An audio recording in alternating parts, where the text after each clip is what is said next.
ইতিমধ্যে পঞ্চায়ত নিৰ্বাচনৰ ৮ নং ভালুকদেৱী জিলা পৰিষদৰ ফলাফল ইতিমধ্যে ঘোষিত হৈছে। বৃহৎ ভোটৰ ব্যৱধানত বিজেপি মিত্ৰজোঁট তথা অগপ্ৰপ্ৰাৰ্থী আব্দুৰ ৰহিম জিব্ৰানে জয়লাভ কৰিছে।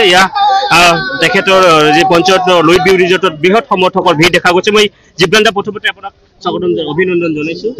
কি ক'ব ভোটাৰ ৰাইজক কি ক'ব আপুনি ইমান ভোটৰ ব্যৱধান জয়লাভ কৰিলে? এতিয়া ভোটাৰ ৰাইজে কৰিলে তেওঁলোকৰ দায়িত্বখিনি মৰমখিনি তেওঁলোকে দিলে। এতিয়া মোৰ দায়িত্ব মানে যে তেওঁলোকক যিখিনি কথা দিছিলো তেওঁলোকে বিশ্বাস কৰিলে, তেওঁলোকৰ বিশ্বাস যাতে অটুট থাকে তেনেকৈ কাম কৰিব লাগিব। অনাগত দিনত আপোনাক যথেষ্ট আশাবাদী বিভিন্ন সমস্যাৰ বিষয়ে কৰিছিলে বা তাৰপিছত আপোনাৰ এটা বৃহৎ কিন্তু প্ৰত্যাহ্বান কেনেকুৱা ধৰণে মোকাবিলা? মোৰ প্ৰত্যাহ্বানটো চবতে থাকে, কিন্তু মোৰ কথাটো হ'ল যে কি এই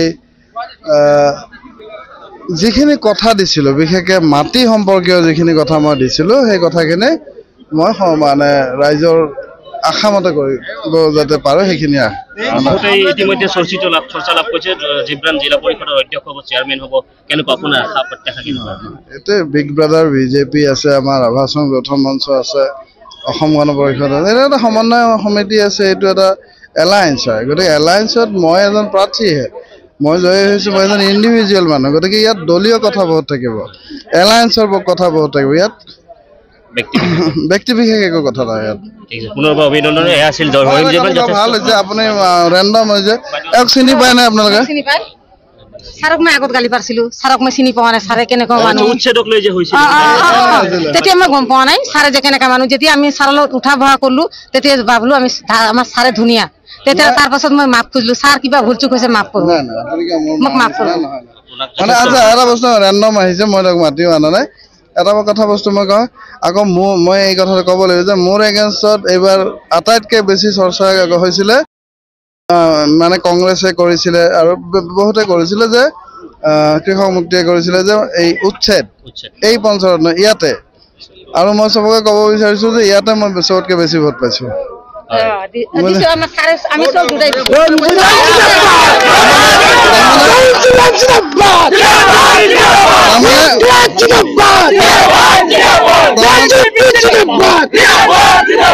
তাৰমানে আপুনি মিছা কথাকৈ বেছি দিন ৰাজনীতি কৰিব নোৱাৰে।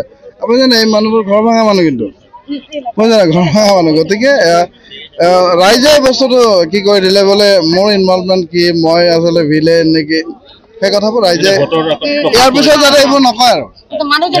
আছিল জিব্ৰান, তেখেত যথেষ্ট আশাবাদী আৰু যিখিনি ঠাইক লৈ চৰ্চা হৈছিলে ৰহিম জিব্ৰানলৈ অযুত শুভেচ্ছা থাকিলে। Camera person Farooq Abdullah, ground update.